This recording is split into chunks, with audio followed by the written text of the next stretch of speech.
Okay, good afternoon, everyone. My name is Abhishek. I welcome you to this panel discussion and webinar. It's an interesting time that we have been witnessing for the past seven odd months.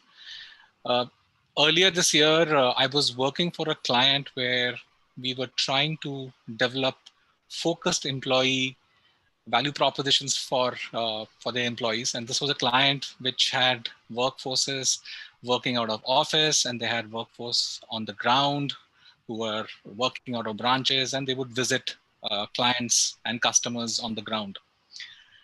So we were at a stage when we defined what are those desired experience as an organization the client wanted to share with and experience the experiences that the employee should feel when they're working for the organization. In February, we started to work on it, where the desired employee experiences and the gap around those experiences, we started to work towards it.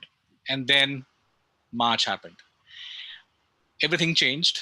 The way employee experiences were designed earlier and the way now perhaps organizations and consultants like us have to focus on is very different now. So on this specific topic, we've organized this webinar, and with me today we have Raj Ambekar, heads the AXA Business Services, HR and Communication. Raj is a career HR professional who's worked with multinationals like Maersk Group, Wipro, and has over 20 years of experience in HR. Welcome, Raj. Thank you. Thank you, Abhishek. Yeah, thanks. And we have Ashish Ghatnikar with us. Ashish heads the HR for HDB Financial Services. Ashish actually is a finance graduate, and then he moved into HR. That's what I learned about, something new about Ashish. And Ashish brings in more than 25 years of experience in HR in organizations like HDFC Bank and HDB now. Welcome, Ashish. Thanks Abhishek, and hello to all who have joined in. We have close to about 40 odd people who have joined us, and I think we'll continue to see some more people join in due course of time.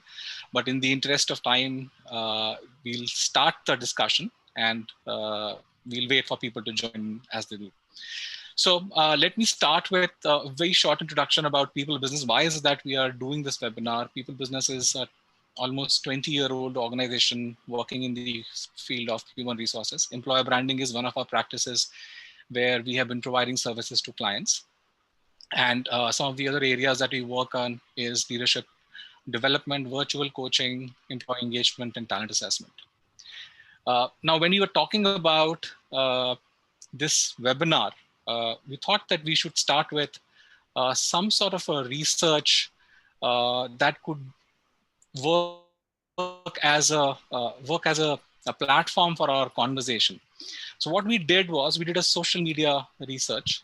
We floated few questions in the LinkedIn specifically and asked people some questions around employee experiences. And I will talk about what those experiences are. And some of those experiences were into how is the transition being from a office to a virtual workspace.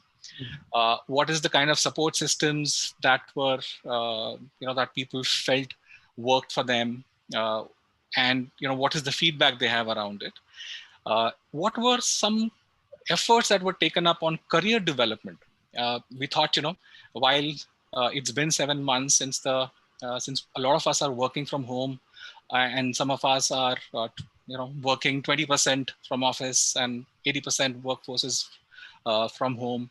So you're working in different settings, but has the career development been something which clients are focusing on? So that was one of the questions. And then the fourth question was essentially around their overall sense of how they have experienced, what's the impact that they have seen as an employee on their overall experiences and linked back to the brand promise that the organization holds. So we picked up these questions, we floated them on the LinkedIn. And Ashish, Raj, these are some findings that I'd like to share with you. So the first question, which was a pertinent question to ask them was that, how has their transition been?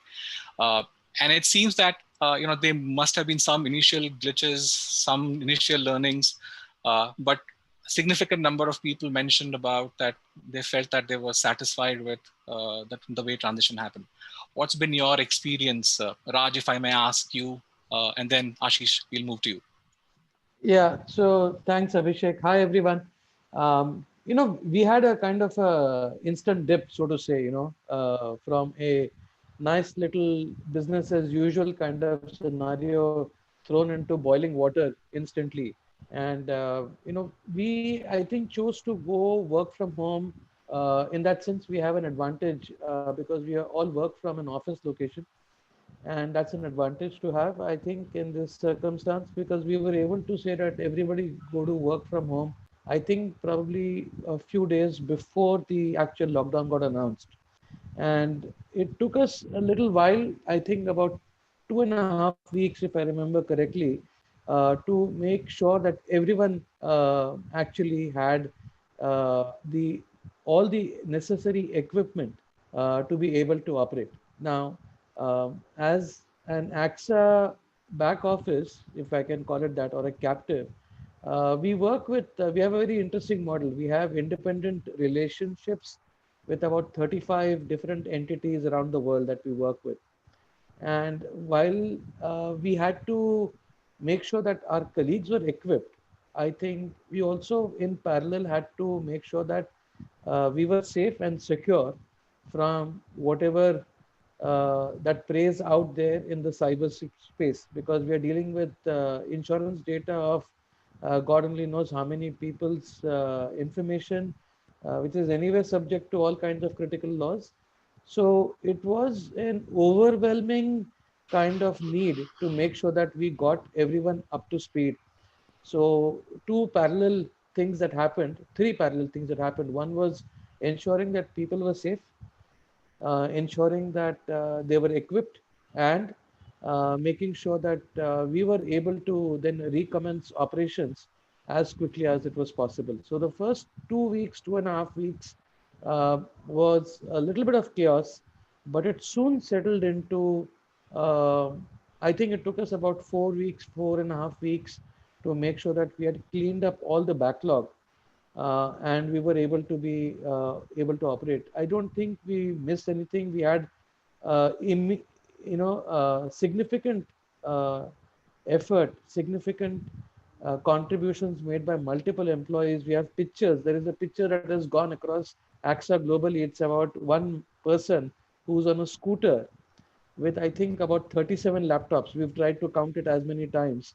And this person left his house at 7, came back at 4 in the morning the next day, and made sure that they were able to distribute all of this. Now, these, for if you remember, was in the times and the days when there was all kinds of news out there, multiple sets of data. So I would say it is memorable.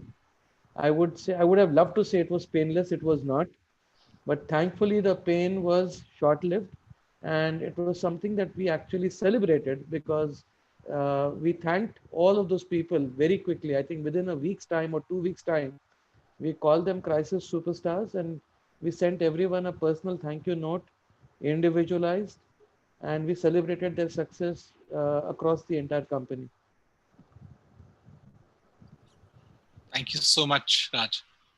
Ashish, you had workforce in office and field. So, what were your initial, learnings? Yeah, sure. So I think we are, quite a bit brick and mortar organization in that sense. Mm. Because, we have a digital business.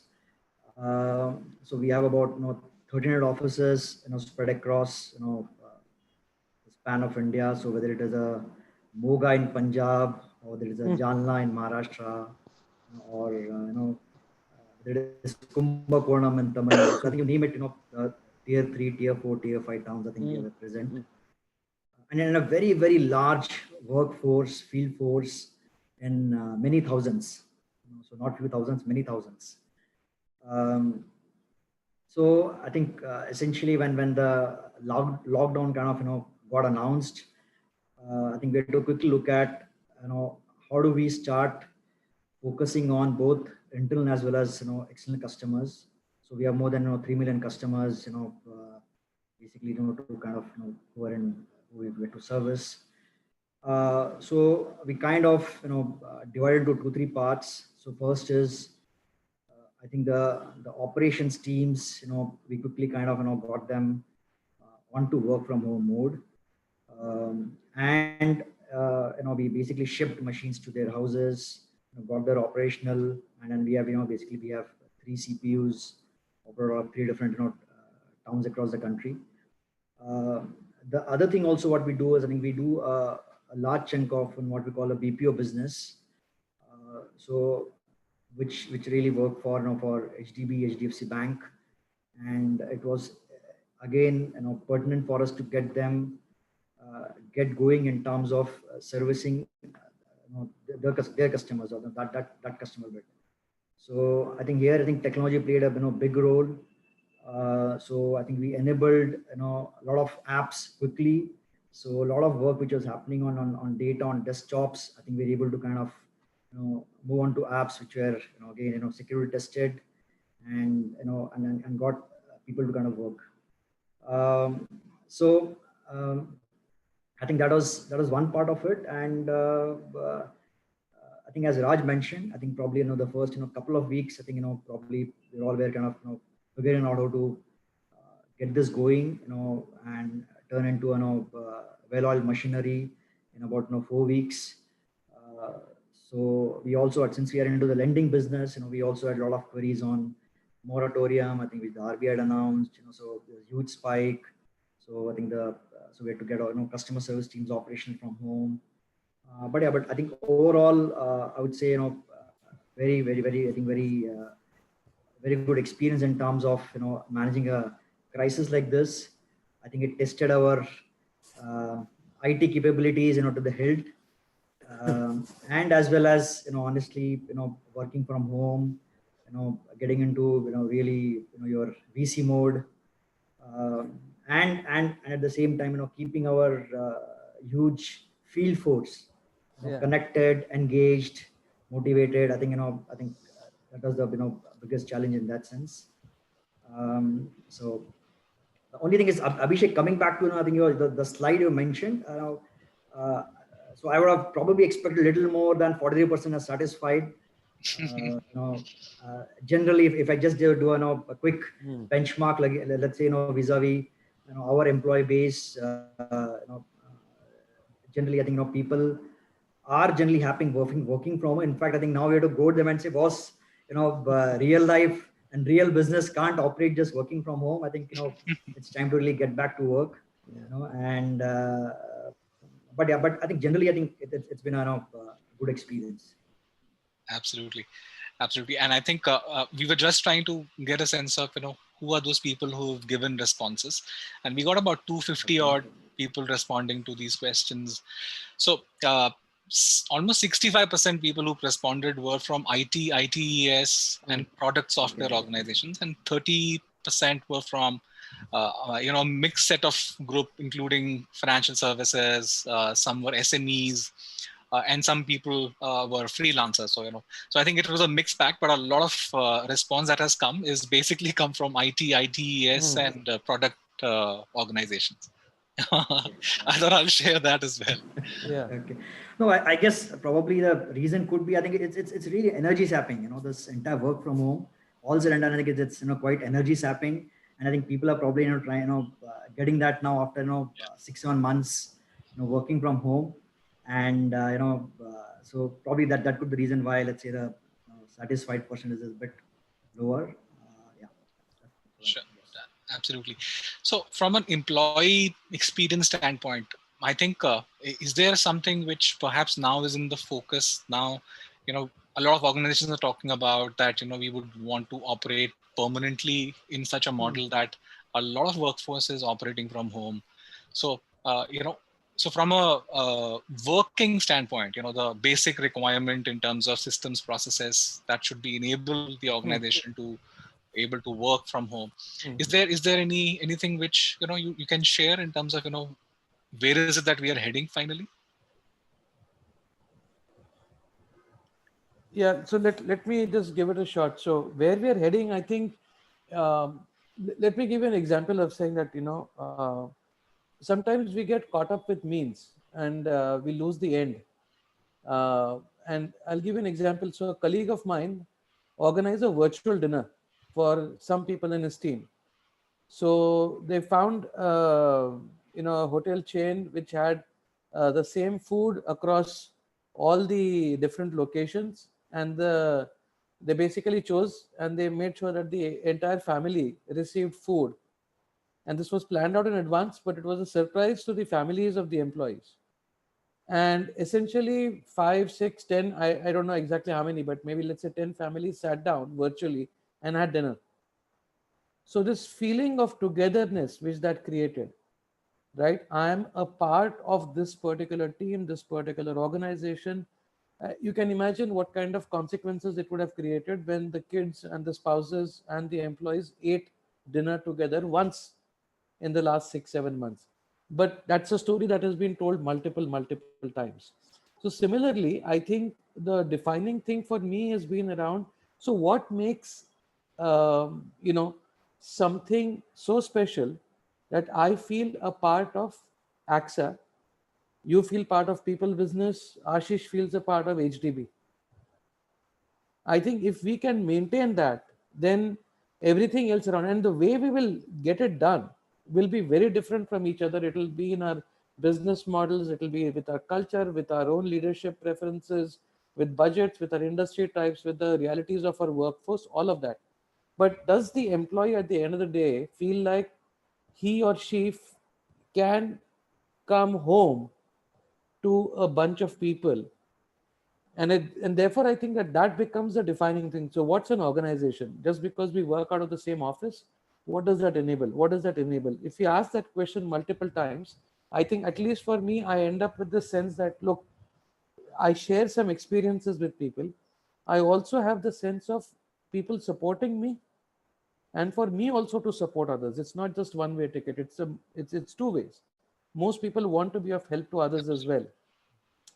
And I think if we can make that emotional quotient come alive, right, then I think it answers the very basic question of any effective team or organization, is that, does what pull us together, is that stronger than what pulls us apart?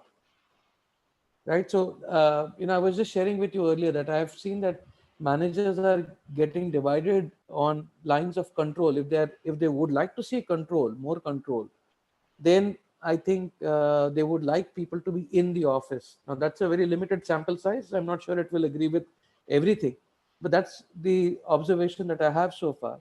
And others are a little more okay, because our productivity numbers have actually gone up. Wow.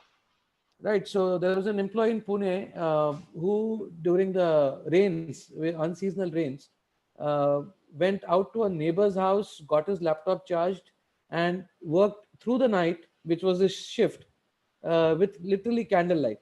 But his laptop was charged through his neighbor at the charging station or whatever it was. Something made that employee choose that action. Nobody can do that.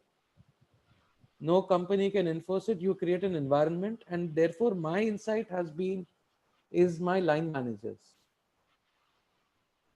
If because we cannot, no leadership can be present everywhere. It's impossible. So our managers, our managers are the ones who have stepped up and have owned our people. And I think that is the essence of it. Okay. Okay. Thank you so much, Raj. I think it really is very insightful. At the end of the day, it's basically about how are we able to emotionally connect and maintain that connect going forward to ensure things continue to produce what we expect them to. Ashish, anything that you'd like to add?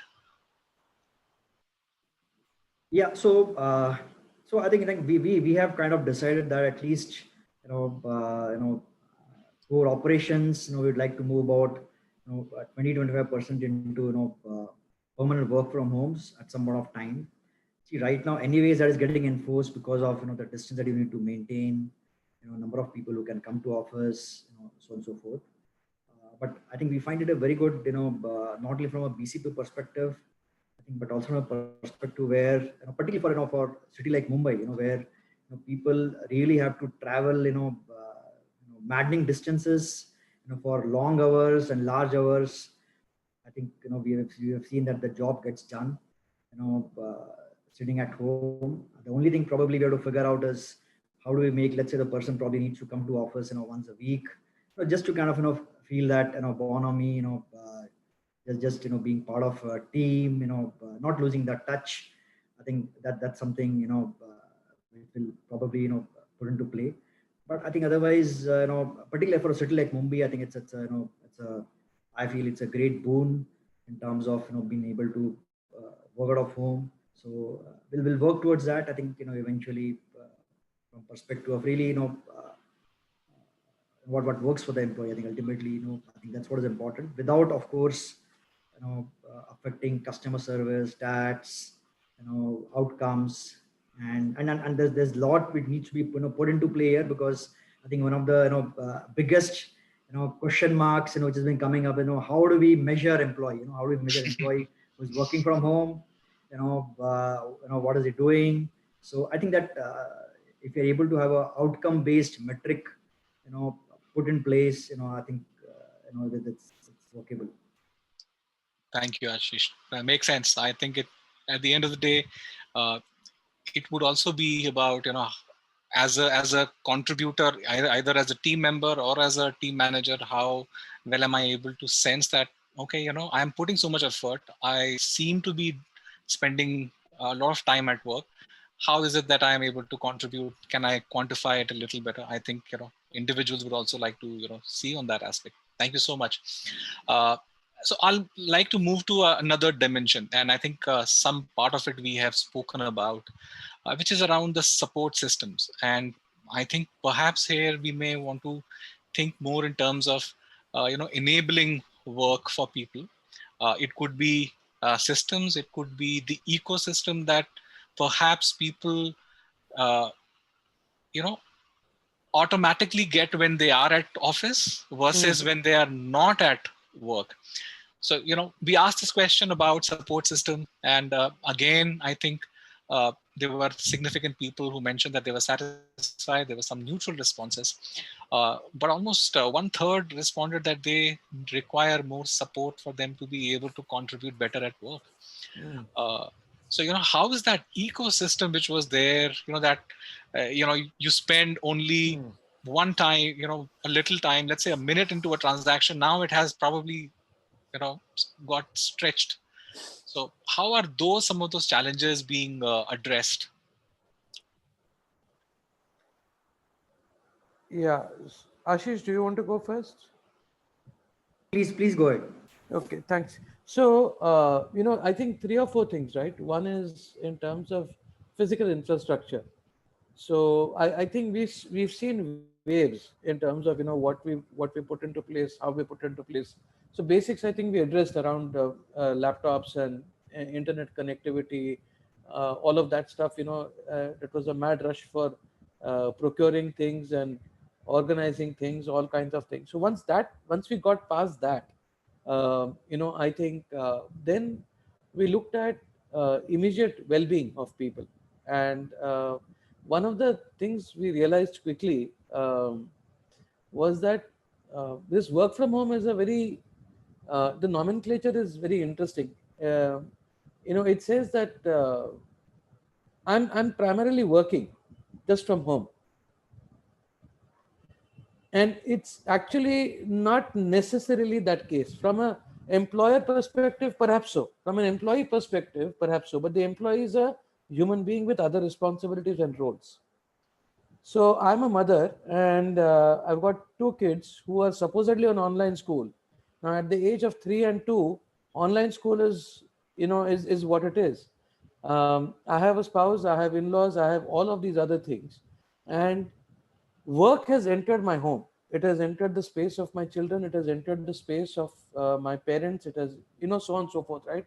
So we approach it from that perspective, saying that if work is entering home, then what are some simple little things that we can put into place? So one was about sensitivity towards background noise, right? I may or may not be able to control. I may not have a house large enough where I have a dedicated space for me to be able to say that, look, it will all be quiet and all of that. So, uh, how do we accept that that limitation or that aspect, that this is something we have to live with? That's one. Second thing is that call drops. Internet, Wi-Fi conks off because power, we lose power. Outside of Mumbai and a couple of other places, I think most places struggle with that. So how are we sensitive to each other, right? How are we more accepting of each other's limitations or situations? And then came the aspect of providing much needed support. So we looked at insurance coverage, health insurance for employees, health insurance for parents, what we could do there. And we also looked at mental well-being. So there was a lot of focus on resilience. There was a lot of focus on offering learning events for people. And in particularly, I think we recognize that we have a very young workforce, and they are very open and amenable to working with people who are distant from them physically. But if they have a challenge, they want someone to talk to. So that aspect of having a senior to talk to at work, I think fell into place with our employee assistance program. So we launched it, and within the first 1 month, I think we had about 130 odd, people participating in it. Most of us were very skeptical. We thought that maybe we'll get one or two people through the year. And this generation is very different. They're very comfortable, so they just latched on to that support. And I think, as the year continues to unfold, and as who knows when this thing will really stop, right? So I think it will be an aspect, a reflection of saying that, look, what is it that we can do on a continuous basis to reflect that we are listening and we are responding. We're not going to say yes to everything, that's impossible. But are we clear? Are we cogent in our communications? Are we listening actively to our colleagues? And are we responding to them?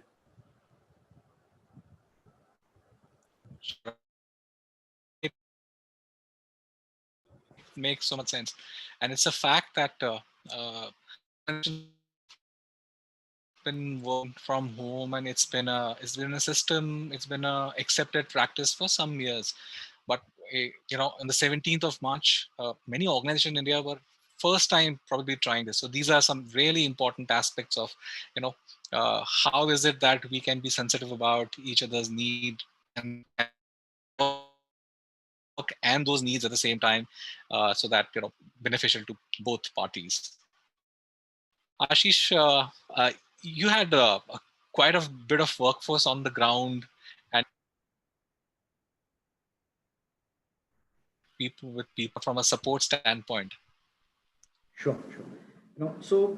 I think I'll try and cover this, and I think variety of manners. So probably the first one, which we probably talked about in terms of the IT support part of it. So I think while all of us, or we might say that Wi-Fi is kind of is widely available. We are all used to Wi-Fi. I think one of the findings that we had is that a lot of people, or a lot of our people, I think, our field force, they really didn't have Wi-Fi's at home to kind of work, or most of them basically were using mobiles which had data available basically to work on. But and that's when we realized that we need to provide dongles to all these set of people, and we cannot burden them with extra costs with respect to asking them to procure Wi-Fi, because we needed, let's say, work to be done at a particular speed, to be closed in a particular time. So while sometimes you might think that okay, Wi-Fi is something that is like available probably with everybody, but yeah, I think as I said, we given a large workforce, I think we realize that some things what probably we believe is available everywhere may not be the case, and that's what we did. I think the other thing, and which I think I must, thank my, I think CEO for this. I think we basically had very, very strict timings. So we said, we will not do any call, beyond 6:37, and we stuck to that. Similarly, I think, if we had a, lady coming in into a call, we said, okay, let's try and have the call a little late. Okay, about 10:30, 11, because the fact is, I think we have to recognize that some of these calls were happening post people doing their daily work at home.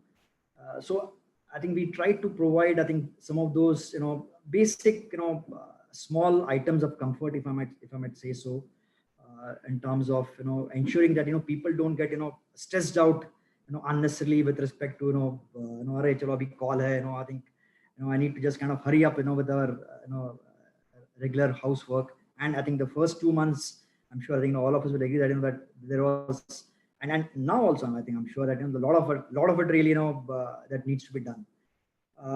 So I think these are some of the things that we kind of just put in place as a as a SOP. With regard to the field force, I think we did some small simple stuff. So I think that within the first week of lockdown, we just and we have as I said, we have a few thousands of employees, closing to about closer to about 100,000 people that we have. So we just had every manager reach out to his set of teams and below, and then we create one simple I think Google form which we asked employees to kind of just fill in with regard to the kind of help that they needed. And I think we are able to actually reach out to about close to about I think 93-94% of the people. And I think, and we ask some very simple question in terms of well-being, are they, what kind of support they need, are they doing okay, do we need to reach out to their families, because we have a lot of people who are working out of different cities than their hometowns. So and in the initial period, I think quite a few of them actually had issues with respect to food. And I think I must say hats off to a few of our managers. They actually delivered home cooked food to them for a week, 10 days, till the system kind of rationalized with respect to getting things up and running. So I think some of these small things is what we did in terms of actually reaching out and trying to provide some kind of a support system, and for people to know that yes, I think that we are there, that we are in touch, and that if there is something that is needed to be done, they should let us know, whether it is, let's say, they want to go back to their hometown, so we figure out how to try and arrange a pass. So I think small things, but essentially something which was required from providing a comfort perspective. And I think, as Raj also mentioned, I think here your line managers, I think they play a very, very important role, because when you have a large workforce, obviously you can only say that okay, we want to do these 5 things. How they get executed really depends upon and the passion which it gets executed. I think that's equally important. Because you are not trying to do something because you want to do it, but I think you want to do it with that the caring feeling, really kind of coming from within. I think that's something important. That's something that needs to kind of reach out. So these are some of the small things I think that we did. Sure. Thank you so much, Ashish. It absolutely makes sense. Eventually, people, were in different stages of their life and their careers, and that also plays an important role. What is that something that is an expectation that if I get, if I get support from organization, it would really mean something for me. So absolutely, it makes so much more sense. I'd like to move to another dimension, and I just request the participants and attendees, in case you have any questions for us, you can use the Q&A box to put your questions. We will be taking up questions towards the end of the webinar, and we will adequate enough time to take those questions. So please, I can see some questions already landing up, but please feel free to raise your questions on the Q&A box. I'd like to move to another dimension that we asked question around, which was on career development. Now this was not something which we were planning. We were thinking that whether we should ask this question that, has there been focus on career development at a time when everybody was, perhaps running and trying to ensure that the processes are aligned? Were there organizations that, were focusing on, career development? It could be training, it could be some other initiatives that the organization may be taking. It seems that a lot of organizations were balancing both sides of it, and 52% got positive response, and there were substantial number of people who'd given the neutral response as well. So uh, we are right now in a boat which is sailing. We're trying to keep the boat afloat. We're trying to throw the water that is entering, and at the same time need to ensure that we have the right set of people who continue to sail in the boat as we progress. uh, you know Ashish, if I can raise this question to you, what were some of the some of the priorities on those sides, that the skill sets and the proficiency level, and just an example when I take proficiency, but that also needs to be in the focus. When did that sort of came into picture, or is it that we still a little away from reaching a distance where we can say that what, let's now start focusing on employee development? Sure. No, so I think particularly when it comes to training, I'll take that bit first. Honestly, I believe in the 10-70 20 model. Okay, so which is where 10% is training. I think 70% is really OJT, on the job training. Okay, and I think 20% is where which is coaching. Okay, so I know I might be at odds with probably a lot of people, I think, who might look at a very varied ratio there. So when you have this kind of a ratio, and suddenly that 70%, which is the OJT or on the job training, that kind of literally stops. That means I think that needs to then expand, and that 10% needs to kind of go up, and then it become, let's say 20 or 30%. So I think that was the first thing that we said, okay, I think we need to kind of get going on.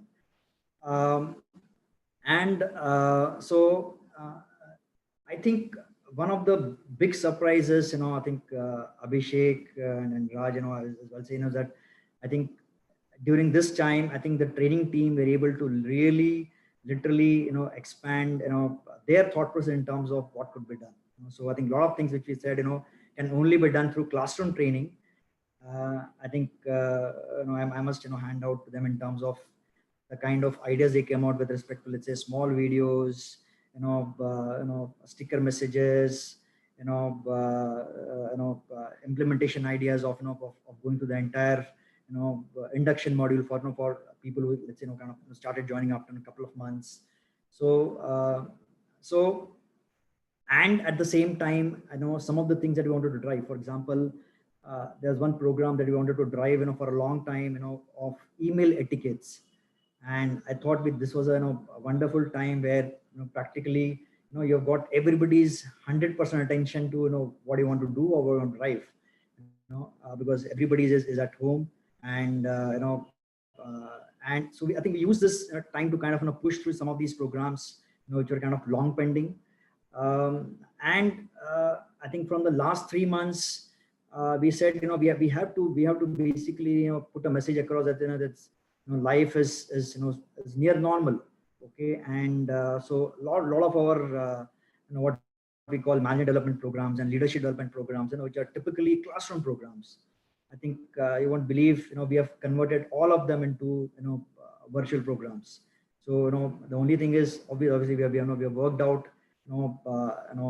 limited times where, let's say, we run it for 2 hours, 3 hours on a Zoom call. And we have figured out how to kind of keep people engaged, and we have figured out in terms of how do we impart the same level of training that we've done in a classroom program. And so all our training calendar remains intact.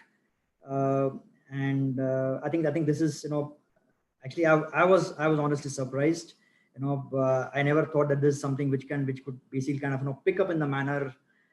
And I think employee feedback has been very, very good in terms of looking at this as near normal, and not really saying, okay, that the engagement levels being lesser.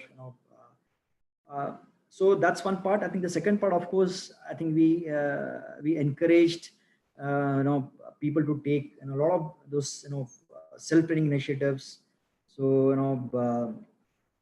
we encourage people to really do various programs on some of the skill sets that they wanted to acquire, within their functions or within their interests.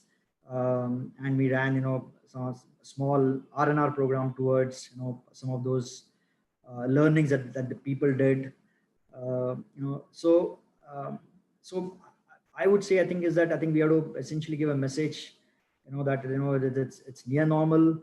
Career development, I think is important. And now, as I think probably except Mumbai, when most of the cities are practically back to work, it just allows us to really have a head start with regard to starting life normally. Thank you so much, Ashish. Absolutely. I think training and engaging people through training definitely is an effective way to manage, especially when people are across the length and breadth of the nation. Then training definitely is an effective way to engage them. Raj, if we can hear your thoughts. Yeah, I think a lot. I think Ashish has covered a fair bit of it, which is related to the component of learning. I think what for us is very key is that our operations are people, and hence a lot of the work that we do is integral to operations. So if the people whom we bring on board are not up to speed, our operations suffer, and that nobody wants. So there's an inherent advantage in that. So it's not seen as something separate. It is integral, to everything that we do. So if our employees don't onboard and if they don't get a solid induction on their first few days, or if they don't get a solid process, uh, training, uh, when they start, they won't be able to deliver value when they hit production or when they hit the floor, the metaphorical floor here, right? So I think for us it was important when the lockdown hit. Our priorities were essentially getting people up to speed. So we actually halted quite a few things which are internal processes for us, because nobody knew how the IT network would work, what could happen, what could not happen. I think once we got back up, I think within about 3 to 4 weeks, we restarted everything. So that's the internal job portal process, the application to that, the selections for that. We had to revise our assessment stuff. So we adapted those policies, communicated those, explained it to people, saying that, okay, how do you apply? Some of our employees did not have access to our own network because of multiple considerations. So how did we get past that? So how do you get line managers, therefore, and the HR business partners to connect with employees so that they can express their interest in terms of saying that, okay, I'm still wanting. So this is about aspirations. Aspirations don't go away because there's a lockdown, right? I still want to get a promotion, or I still want to apply, or I still want to get my feedback, right? So aspirations don't take a holiday. So they're there. So you have to take care of that. The other thing is around we have an annual process, which is a very thorough process. It's about 8 steps, 9 steps, extremely thorough. It is interviews, it is written applications, it's a lot of that. And then there is, so all of that also we were able to do, because, and right now, in fact, today was, we've started the individual development planning exercise. So with the line manager, um, in some cases it's me, in some cases it's my head of learning and development, um, you know, and I think this celebration of small wins or big wins, right? So the entities that have recognized our contributions, right? So the other aspect has been that what Ashish referred to as on the job training, right? Now this is not something which is deliberate. So this is something where we've all been thrown into, right? In terms of saying, "Okay, this is the situation, you have to face up to it." I think sometimes helping people recognize how much they have learned is sometimes critical. Our communications team, our corporate communications team, for example, right, or the corporate responsibility team, They have done things which is we didn't imagine that we would ever have to do. So we just signed off on a strategy for the whole year around saying that on corporate responsibility, and I'm attaching the word development over here. It's not career, but it is related because it's our responsibility to stakeholders around us. And we had to change that and respond to people in a very fast, very thoughtful fashion. And we have to take our partners along as well. So imagine those conversations that somebody who has a few years of experience has to do, and be able to change minds in terms of persuade people, go up to senior level people, convince them, and move that needle on that particular thing. There is nobody else who can do that with her. And I think as an organization, I think uh, that is what I think has also happened. So somewhere, uh, we've done a lot of the traditional things, but the situation by itself has also forced us to kind of either you rise up and shine, or there is no real option, right? So, and when we rise up and shine, there is something really magical that happens. That feeling of accomplishment, the feeling of doing something good, the feeling of being challenged and being able to overcome that challenge, that is irreplaceable. So fortunately, so far, I would say that things have been quite good on this front.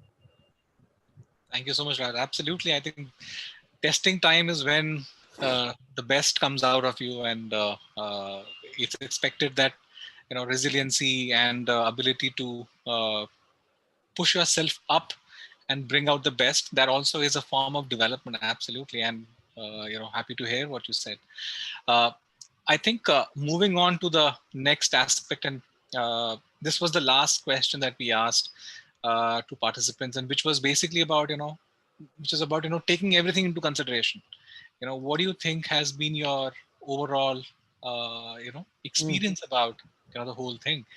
And if you see that while people have given feedback 40% or so about that support and the the virtual moving, but overall a significant number of people have given positive response about how they how they experienced the brand promise that the organization was able to bring on. mm, There are a lot of things that we just spoke about. I think those are while the sample size is distributed 50 people from very different organizations, but looks like the sentiments that we spoke about on the call seems like it reflected in the results that we see here.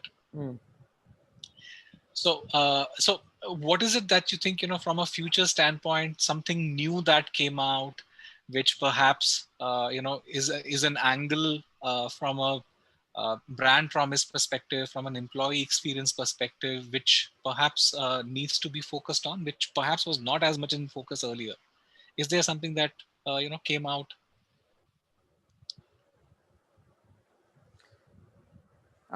I think the role of communication, I think, is changed quite significantly, because while there were when you have people in one space, there are very all the offsites, all the meetings, all the recognitions, everything that you have lined up, which is in the conventional world, ways to celebrate togetherness and exemplify, or there is a physical office space, and there are multiple ways and means for people to experience the brand promise. Some things you don't even talk about, but so I think one aspect which we have to think about is my actions will always communicate my intent, and the consistency of my actions with that of what I claim to be as an employer will always continue to be the case. However, I think a critical component has gotten added to that, which is about reaching out and connecting with people. And like all good communication, I think it starts with listening, and then being able to be very clear, very simple, very cogent, and being able to say that, look, this is what we will do, this is what we are doing, this is what we will not do, being very straightforward. I think um, our employees have been marvelous. It would be very easy to in a sense paint up a model of saying that saying that people are entitled or whatever it is. I have not seen that. I've seen people are being very reasonable. They are willing to put in their own effort. So I think the responsibility quotient, I think, goes up, in my opinion, towards leaders and employers, saying that, am I going to be willing to stick by what I have claimed to be or what I claim to be? And as long as we continue to hold ourselves to that yardstick, I think things should be in line, right? I mean, am I willing to shift my process? Am I willing to change my approach? Am I willing to work differently? I think Ashish said something a little while ago, which I think is very insightful, very key, which is, am I willing to manage my outcome? Or do I still want to monitor every step of every person's life? you know so if we don't change, and by we I mean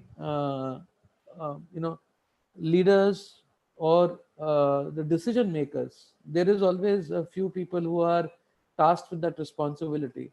If we've grown up in a world which has been, whatever it has been, and we live in a very different world today, if we are not willing to shift our perspective, and if we don't keep pace with the mindsets, uh, I think you see so many business models that have adapted, right, to the reality of today.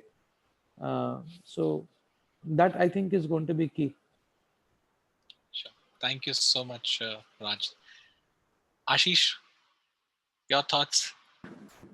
So I think I must say that I think there's one particular value, I think, which value system, I think, which got added to a dictionary, which probably was there back of the mind, but we never probably give it importance, and I think that was caring. I think we realized, I think, this at this point of time, that how much that really meant, I think, to employees, and in very, very small ways, very, very small manners. Okay, and I'd just like to kind of give some examples. So we being a large organization, we also have COVID positive cases, etc. And then we have a standard procedure of reaching out to employees. Plus, what we also do is we basically go and ask people if they need financial assistance, financial help. And Abhishek, you'll be surprised. I think we had a very, very minuscule number who said they wanted financial help. Though it was something that we offered upfront, I think they were very happy that the salaries were coming on time. I think they were very happy that that, let's say, there was wherever medical assistance required, it was either taken care of by the government, or let's say there was a medical plan in place. And that's what it showed us, that employees, I think, by nature, they really expect little. I think what they probably so nobody tried to say, yes, I need financial assistance, here's a company offering me something. And I think that really I think it definitely moved me, because people were not looking at really money. I think they were very happy with that we were asking them how they were, and whether they needed help, and there was financial assistance on offer if required. Similarly, I remember, I think, when we after about a couple of months to 3 months, once the lockdown started getting lifted, and and ours is a very field heavy work, because we have to meet customers, for a variety of reasons, so, and we had to get people back to work. I think we realized that people are a little scared, and that's why I think we said, okay, I think why not let's get some insurance program, a top-up program for employees, which will at least give them the assurance that, yes, don't worry, I think there is a added insurance which is there, apart from whatever limits that you have. And I think that and then we quickly kind of put that in place in about a week's time. I think we just put that in place, and then we rolled it out, and I think that helped a lot in terms of I think it was not really about the amount. I think it was not really about the insurance scheme in place, but I think it was more about having some safety net or safety factor in case something happened. And I think so I think that was another, I think, important point, I think, which we believe kind of helped us to move faster. So lot of our peers, I think, compared to a lot of our peers, I would say that we're off the block. We started operating our branches much in advance, because I think we kind of tried to look at these smaller, finer aspects, and took care of them, so that employees were comfortable, I think, in terms of, coming back. I think one of the other things I think which Raj mentioned, and is I think is very very important. I think is in terms of I think communication, and staying connected. And I think I think the need of the hour was really in terms of I think the senior management team, the core team, being connected, right, through the early days, specifically, and having very clear cut, standard operating procedures, because you really had to let employees know that yes, this is what you're trying to do to make the workplaces safe. I think this is what you're going to do if unfortunately somebody is diagnosed with COVID. So what do you do? What's going to happen to the branch? Sanitization. So I think so that SOP, and being SOP being followed to the T, I think was very very critical. And where people, we didn't allow people to think. We said this is what the manual says. So 48 hours branch closed, and 48 hours branch closed, nothing doing. These employees, you stay at home for these many days. That's what you do. So so I think that communication and and really I think following that right from the top, I think that's quite critical in that period.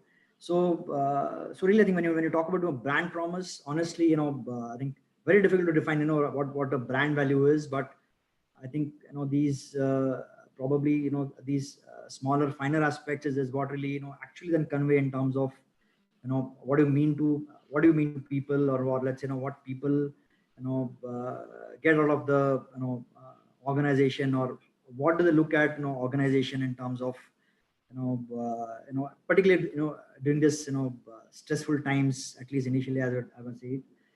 And I think thankfully, I think one of the other things which I would think kind of helped also is we as a we decided not to kind of touch salaries. We decided to kind of pay out bonuses. So I think so somewhere I think it's a mix of really all these things which kind of help end of the day, and that's what Yeah, absolutely. Makes sense. But I think some of those basics hygiene, which perhaps are not need to be ensured that they are not touched, and we continue to provide them. I'll just take maybe a minute or so in case people have questions. Please, you can type in. I can see there is a question that has come on the question and answer box. It says, do you see remote operations or hybrid models as becoming the new norm, or would you eventually go back to 100% brick and mortar in the long term? So that's a question that has come. Maybe we can spend some time on that, a minute or so. Yeah, I think it is here to stay. I think it is here to stay. I think it's proven beyond doubt that we can operate safely, productively, and there are many upsides for everyone involved, right? I mean, a whole lot of cost of doing operations can be avoided. So it's also more productive for employees if they choose to kind of work like that, because it's just a lot. People seem to be a lot more happier. I mean, I know Ashish, and I share that perspective, Ashish, with you. What you said earlier, that it is also a drag, but it is also happy. So it's kind of this weird mix of at sometimes one is feeling good, one time you feel monotonous and it is boring, and one day you can't differentiate from the other. But there is a happy mix, and I think that a blended approach is what I think we will land up with. Sure. Thank you, Raj. And I think one question that's for you, Ashish, has come. Will well-being initiatives be something which will be in the focus in times to come? Yeah, I think I guess so. So honestly, I think well-being initiatives, generally have been the buzzword for the last a couple of years. And I think and I think so. I think people are doing a variety of things around it. I think Raj also mentioned it. So for example, we also have we have a doctor on call app which is available for employees. On variety of factors basically which we can talk about. So, but I think, but more importantly, I think what is required is a holistic approach to it, and I think that's what is needed. Thank you so much, Raj. Thank you so much, Ashish. I don't think we'll be able to take more questions. We have recorded some questions and maybe circulate them in case we'll reach out to the people who have written those questions and with those responses. I think clearly from this discussion, one thing is sure that some things have changed because of the lockdown and pandemic, but some things will never change. And it's basically about how are we as organizations, how are we as employers, how are we as consultants are able to ensure that the human factor, which is what we eventually look for, resonates with all the processes, systems, and we don't lose a track of that. So thank you so much, Raj. Thank you so much, Ashish, for the engaging conversation. I think it's been a privilege talking to you, and it's been an engaging conversation. Thank you all the participants who stayed behind. We are 2 minutes late. Thank you so much for staying back and listening to us.